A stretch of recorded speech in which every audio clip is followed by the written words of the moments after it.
This video is for those of you who are wanting to go out and try some photography in the rain, and maybe it's your first time, maybe you've never done it before, and you're just wanting some tips on how to approach it, what you need to do to get ready for it, and just general advice on your first photo shoot in the rain. First, I'm going to show you what not to do.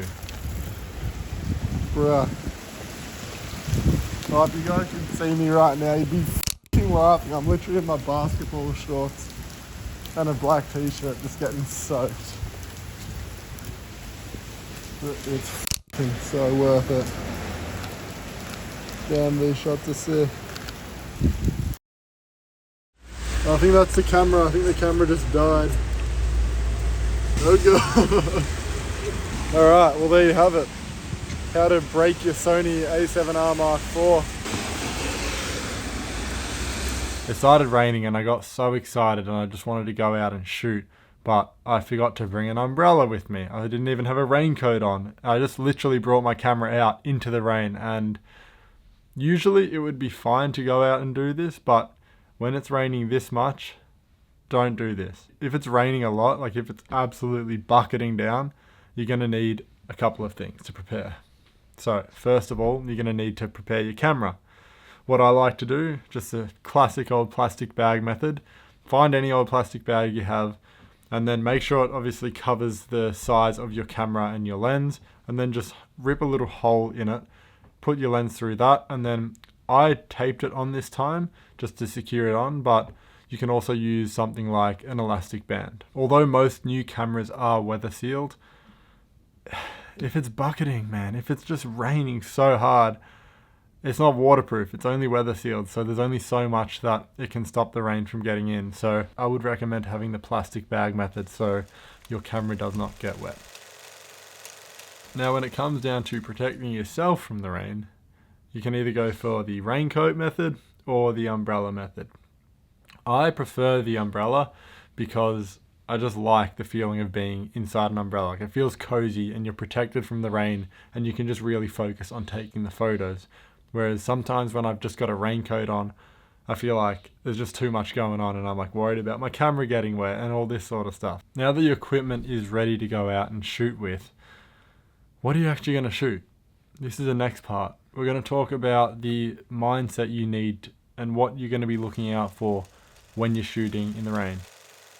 Now the first thing I like to look out for is reflections. Whether that is a building that has reflections, you can go up to that, or whether that might be just the reflections that the rain creates on the ground. Because obviously when it rains, there's a lot of puddles, and these can create for really cool photos. If you want to take photos of a puddle and you want to make it look cool, you need good lighting. You can't just go up to any puddle and take a photo, otherwise it's going to look boring and it's not going to be a good shot.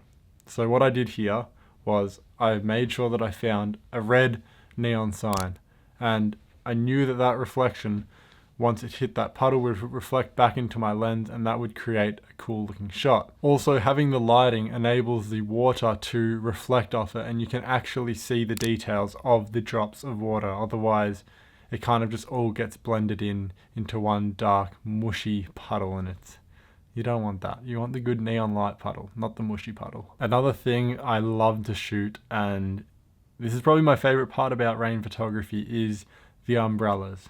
You see everyone gets their umbrellas out, and especially when it's bucketing down, everyone's just chaotically running around, and this creates for such a more interesting shot than compared to if it was just a normal day in that exact same scene. Now there's a couple of different ways you can get these interesting compositions of umbrellas. I'll break it up into 3 different photos for you.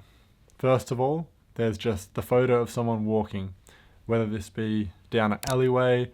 You want to isolate a single subject walking, holding the umbrella, and you want to make sure that you're focused on them. That's more of like a simple composition of just someone walking down the street. Now, if you want to get a bit more creative with it, the second option here I like to do is whenever I'm at like a traffic light and I'm waiting to cross the street, often when everyone's waiting to cross, they all have their umbrellas out, and if there's like 20 or so people or even 10 people waiting, you can get a photo looking through the umbrellas. So it's kind of like you're looking at a pool of umbrellas. So with this sort of photo, you're going to get a lot of depth, and if there's a car light that's shining through from behind, you can even use that to create a silhouette. There's a lot of creative ideas you can do. And then the last umbrella shot I'd recommend is shooting from the top down. So trying to find either a staircase or just somewhere where you can get a higher angle of the street, because this just always creates for a more interesting shot, because we don't often see life from that perspective. We often see it from our eye level. So if you can get a creative angle where you're a couple stories higher, shooting down on people walking with umbrellas is awesome, because you get the top down shot of the umbrella, but you also get the reflections on the ground. So that's how I shoot in the rain, and I really hope this video has helped you and either given you a bit of confidence to go out and start taking some rainy street photography, and maybe even go out during the night and doing this, because I find when I go out at night, that's when I usually get the best rainy photos. Also, I'd love to know what your current struggles are with photography, because I want to transition this channel more into teaching beginners to intermediate photographers just the knowledge that I've learned, and I want to help you guys get better at photography. So if there's anything you're struggling with or any video topics that you'd like me to talk about, please leave them in the comments below, and I'm going to be reading through them all. I would like to end this video by asking you, what was your most favorite recent photography moment? I'd like to know. Comment it down below, and I'm going to go read through the comments after this video. See ya.